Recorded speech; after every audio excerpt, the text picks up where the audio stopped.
भगवान श्री कृष्ण को नमस्कार करते हुए आप सभी का अनंत अकेडमी ऑफ मैथमेटिक्स में स्वागत है। देखिए, जो आपका 9th chapter central force dynamics book है आपकी, एग्जाम्पल 2 करेंगे, 3 करेंगे और 4, ये 3 एग्जाम्पल हम इसमें करेंगे। A particle moving under the influence of a central force describes a circle through the centre of the force.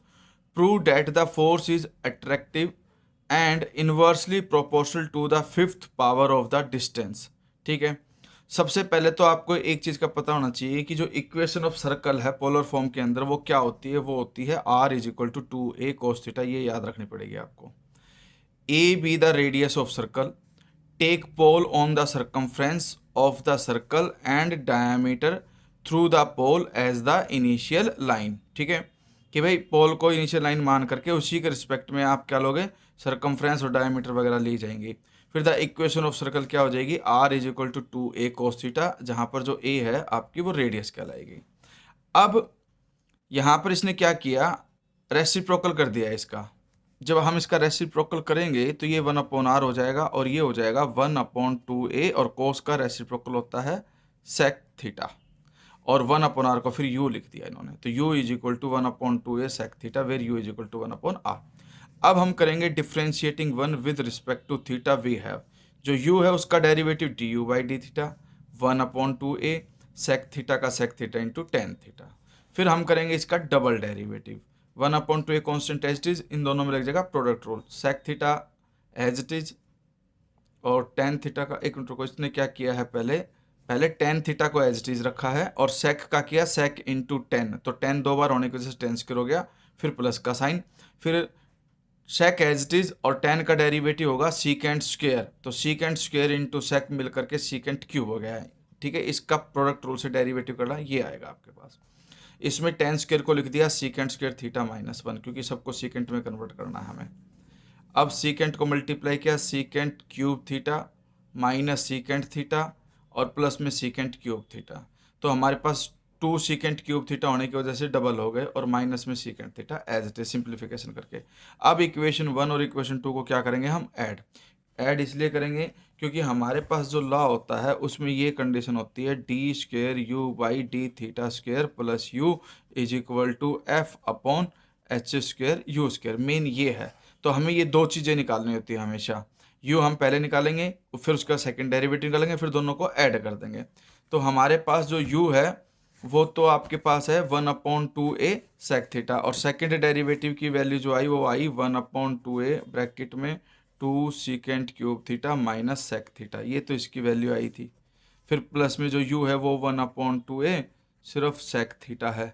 ठीक है, ये कंडीशन है। अब इसी को इन्होंने सिंप्लीफाई किया है, 1/2a कॉमन आ गया, सेक से सेक कट जाएगा, सिर्फ क्या बचेगा 2 सेक क्यूब थीटा, क्योंकि ये माइनस है और ये प्लस, 1/2a कॉमन जाने के बाद कट जाएंगे, ये बचेगा, इसमें भी ये 2 से 2 कट जाएगा।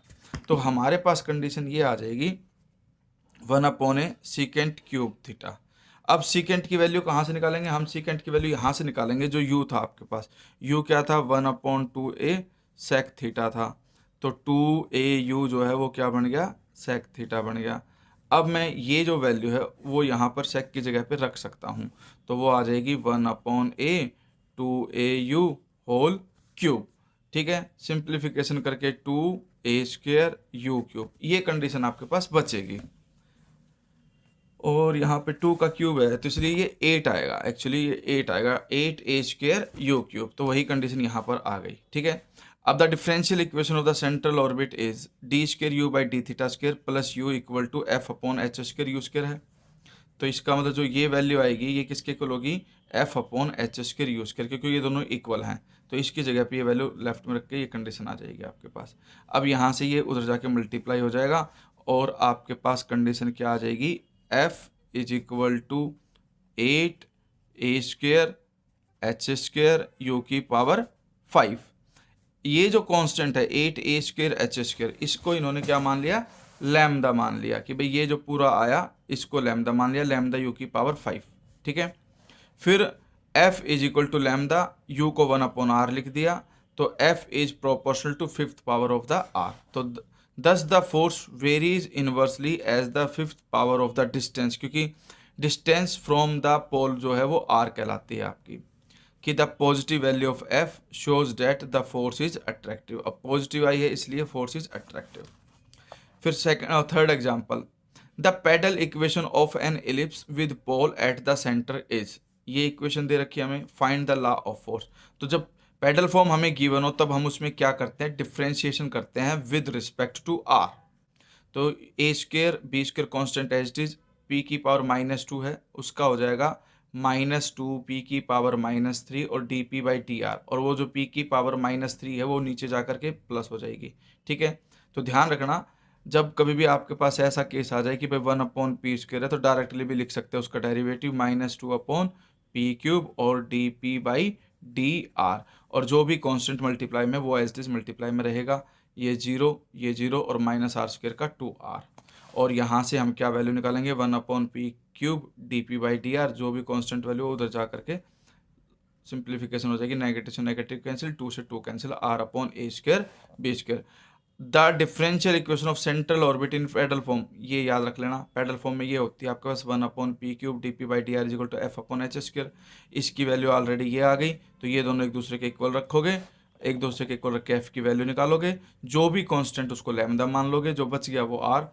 तो इसका मतलब ये है hence the force is directly proportional to, क्योंकि देखो f is equal to lambda r है, लैम्डा को भी हटाएंगे तो ये साइन लग करके डायरेक्टली प्रोपोर्शनल टू आर आ जाएगा आपके पास। ठीक है, ये बड़ा इंपॉर्टेंट क्वेश्चन है।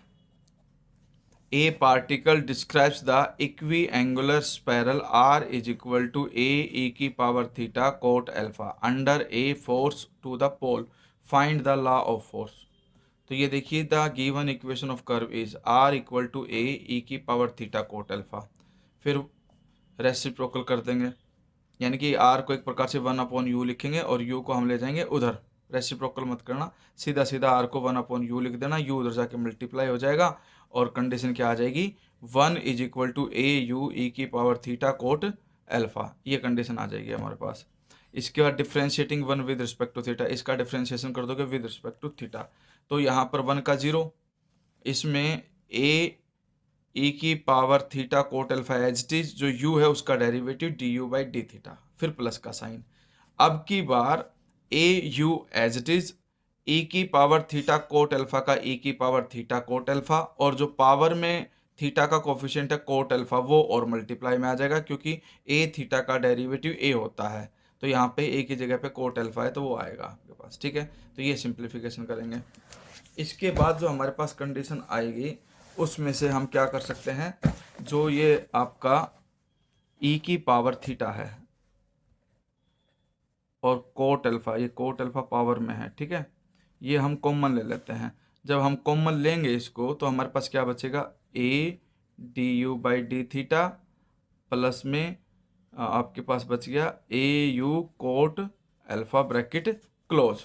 ठीक है, अब ये कॉमन लेने के बाद भाई इक्वल टू 0 थी, इसके अपॉन में 0 चला जाएगा, जो ब्रैकेट है वो इक्वल टू 0 आएगी, और यहाँ से D you by D theta की वैल्यू आ जाएगी। D you by D theta की वैल्यू आने के बाद फिर से डबल डेरिवेटिव कर दोगे, तो d square u by D theta square is equal to minus d you by D theta cot alpha. ठीक है, क्योंकि माइनस ये रहा यू का d you by D theta, और कोट अल्फा जो है वो एज इट इज कॉन्स्टेंट है इसलिए। तो यूजिंग 2 यानी कि सेकेंड इक्वेशन से D you by D theta जो आपके पास आया था माइनस यू कोट अल्फा, वो आप यहाँ रख दोगे इसकी जगह पर। तो माइनस ये ऑलरेडी है, एक माइनस कोट अल्फा और आएगा तो प्लस का हो जाएगा, तो यू कोट अल्फा और इंटू कोट अल्फा, वो हो जाएगा कोट स्क्वायर अल्फा। फिर क्या करोगे आप, d square u by D theta square plus u is equal to f upon h square u square के अंदर सेकंड डेरिवेटिव की वैल्यू डाल दोगे, वो हमने यहाँ डाल दी, यू कॉमन ले लोगे, 1 plus coat square cosecant square हो जाएगा, कोसिकेंट स्क्वायर हो गया, ये उधर जाके मल्टीप्लाई हो गया, एफ की वैल्यू आ गई, यू क्यूब को 1 अपॉन आर क्यूब लिख दो, फिर जो ऊपर है वो कांस्टेंट है, इसलिए F is directly proportional to 1 upon R cube, thus the force varies inversely as the cube of the distance from the pole. तो इस तरह से ये आपके पास एग्जाम्पल है 3, कर लेना, चैनल सब्सक्राइब कर लेना और जुड़े रहना।